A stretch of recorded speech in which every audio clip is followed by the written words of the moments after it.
Hey everyone, this is Caesar with the Battle Rhythm Podcast. I am here with Chris Davis. There you go, Chris Davis.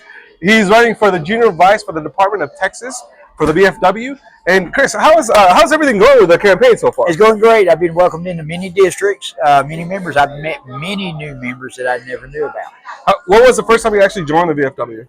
2015. So you've been around for quite a while. Yes, sir. All right. Sir. How many districts have you been able to hit so far? So far, I've been to 16 districts. Campaign 7 more on the list. That trail it's got to be rough. Yes, sir. It is. You give up. You sacrifice a lot of family time. That would be one thing that I could not probably do for right now. I maybe later on in life, but not right now. I think I'm good right now. And at state convention, right? My granddaughter is celebrating her sweet 16th birthday, so and I will be missing. So for okay, the BFW. That's the right, sacrifices that we do for this organization. But you know what? We've been so accustomed to missing so many things in our military career, birthdays, anniversary, things like that. So something like that, it sucks. But at the same time, it's like we're doing it for the greater good of other people, right? Correct. Yes, sir. So, what is your favorite thing that you've done so far in the campaign? The favorite thing I've done is I went down and fed the troops down on the border.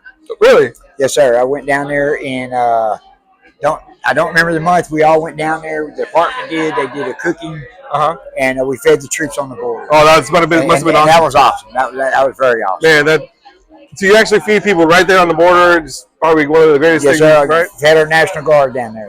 There we go. So what do you got going on now? So you're looking forward to the state convention? I'm looking forward to the state convention. Just for the race to be over, right? You're like, I can't. just to get it over with and see how the department stands. Is there anything that you want to tell everybody else? I'm running on the campaign as far as my training, membership, and new ways of recruiting, and also I'm going about the 22 a day. We need to advocate and get the VA system on the mental health. We need to get it back up from being subpar to the best. 22 a day is not an acceptable number to us. And it comes from my heart on that. Because to be honest with you, at one time in my life, I wanted to join the 22 a day. No. So we're so glad you didn't. That's what I'm passionate about. Well, thank you so much for the advocacy for that. And, I want to thank you for actually running because it takes a lot of time, sacrifice, and money to actually, be able to actually run. So thank you so much. But thank you, comrade. Chris, good luck, and I will see you at state convention. Thank you, comrade. All right, thank you. Thank you. Hey everyone, this is Caesar with the Battle Rhythm Podcast. I am here with Karen Toomer. She is the wife of Lynn Toomer, and I just want to ask you a couple questions. Sure. Okay? So, you've been on the campaign for about a year now. Yep. How's it going? It's going great. We have a long way further to go. Another year. Over a year. Yeah. So like 14 months left.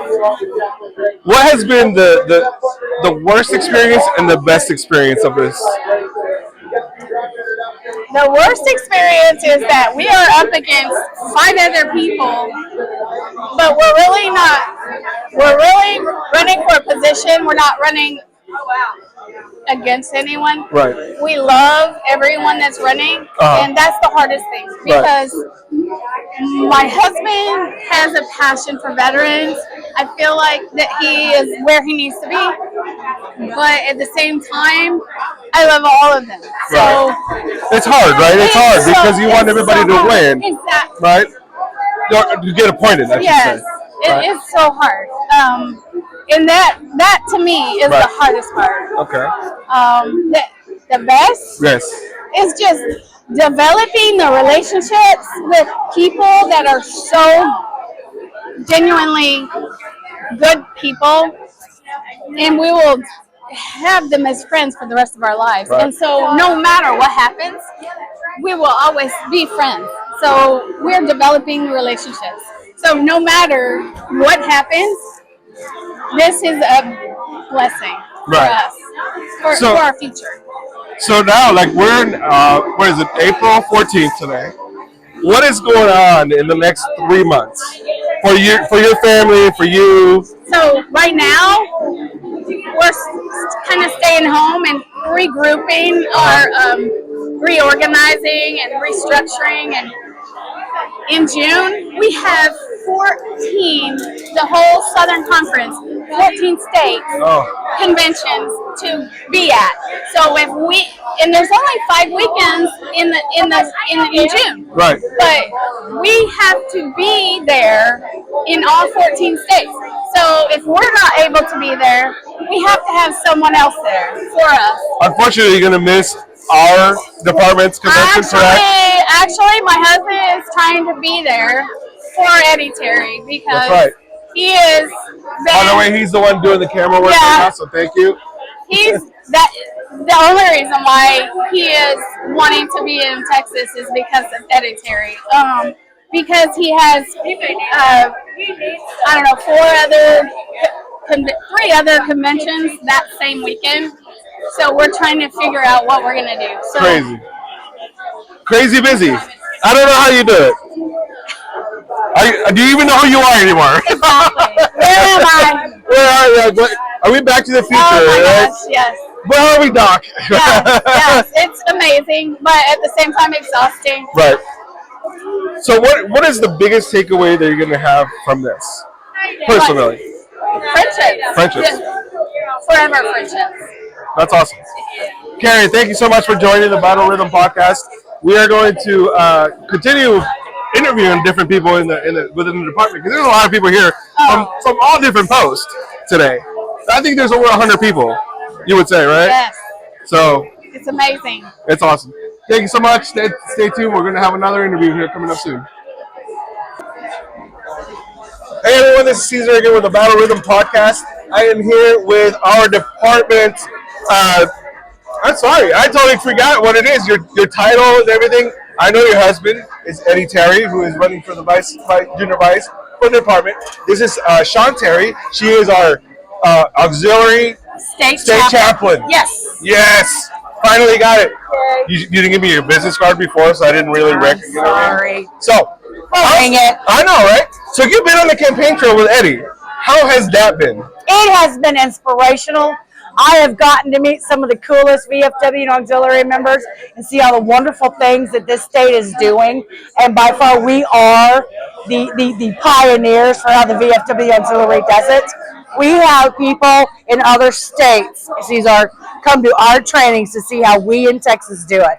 Because we in Texas do it big. Absolutely. Right? All the time. Absolutely. Not only, we are the biggest department in the nation, yes, correct? Yes, we are. Yes. Is that also apply in the auxiliary?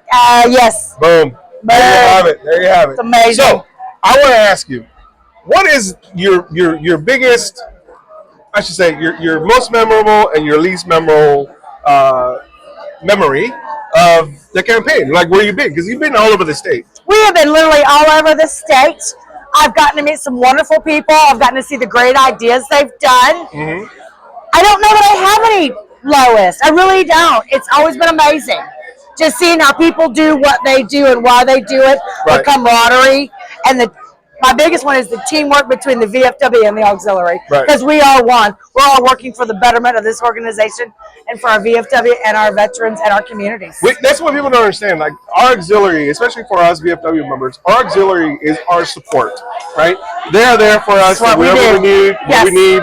And, even if you're a male or female, it doesn't matter. You're support. Just how they support us, we support them.